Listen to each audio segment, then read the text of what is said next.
Sistemaga qiziqadiganlar bilamizki juda ham ko'p va o'sha kelib tushgan savol, mulohazalar, fikrlar uchun isbot tariqasida aynan video qilishga qaror qildik. Mana shu ko'rib turganingiz tomchilatib sug'orish 50 lik turba. Har bitta liniyaga mana ko'rib turganingizdek kraniklar o'rnatilgan va обычный o'sha tomchilatib sug'orish lentasi yotqizilgan. Xo'p, mana shu 50 lik truba masofasi 1,5 kilometr masofadan 1,5 kilovatlik oddiy Sentara 5 nasos orqali yetkazilib kelinyapti va ko'rib turgan ushbu sistema orqali lentalarga suv yuborilib, mana bu kraniklar orqali lentalarga suv yuborilyapti va ko'rib turgan mana shu polya sug'orilyapti. Bu polya kichik hovli bo'lganligini hisobiga yer maydoni xo'p 6-7 sotik atrofida, endi masofani ham albatta hisobga olib o'tishimiz kerak bo'ladi. Sababi boya aytib o'tganimdek 1,5 kilometr masofadan 1,5 kilovatli Sentara 5 oddiy nasos mana shuncha masofadan suvni surib kelib va mana shu yer maydoniga tomchilatish lentalariga suv yetkazib beryapti.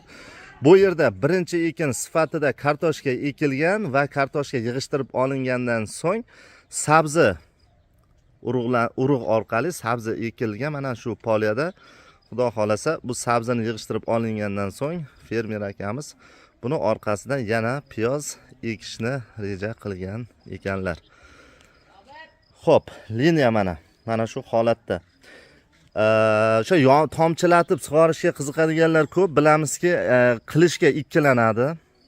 Sababiki tomchilatib sug'orishda rasxod birmuncha balandroq hisoblanar edi. Sababiki o'sha filtr olinish kerak, uni edi, bu edi, xullas rasxod ancha yuqori darajaga chiqib ketar edi va mana bu holatda esa hech qanaqa filtrsiz o'sha nasos qanaqa holatda turibdi degan nasos endi 1,5 kilometr masofada bo'lganligi hisobiga uni videoga olishda imkoniyati bo'lmadi va o'shani sizga ta'riflab o'tamiz. Nasos skvajina, ya'ni yerga 15 metr chuqurlikda, ya'ni yerda sizma suv borligini hisobiga 15 metr chuqurlikda turba yerga kirgizilgan va o'sha turbani, ya'ni turba 75 lik turba yerga kirgizilyapti 15 metr. Uni ichiga 32 lik turba o'sha Sentara 5 nasosi suv so'radigan joyiga mahkamlangan va o'sha 15 metr o'sha pastgacha o'sha temir turbani ichiga 32 lik polietilen mamlaqa turba tashlanyapti va o'sha 15 metr masofadan tortib olingan suv 1,5 kilometr masofaga 50 lik turbalar orqali yetkazilib kelindi va mana shu yer polyasiga tomchilatish lentasiga alohida yetkazib berilyapti. Xo'p, ushbu yer maydoni sug'orilishda hech qanaqa muammo yuzaga kelmaydi. Sababiki lenta borgan joyga siz bilan biz bilganimizdek albatta suv ham yetib boradi.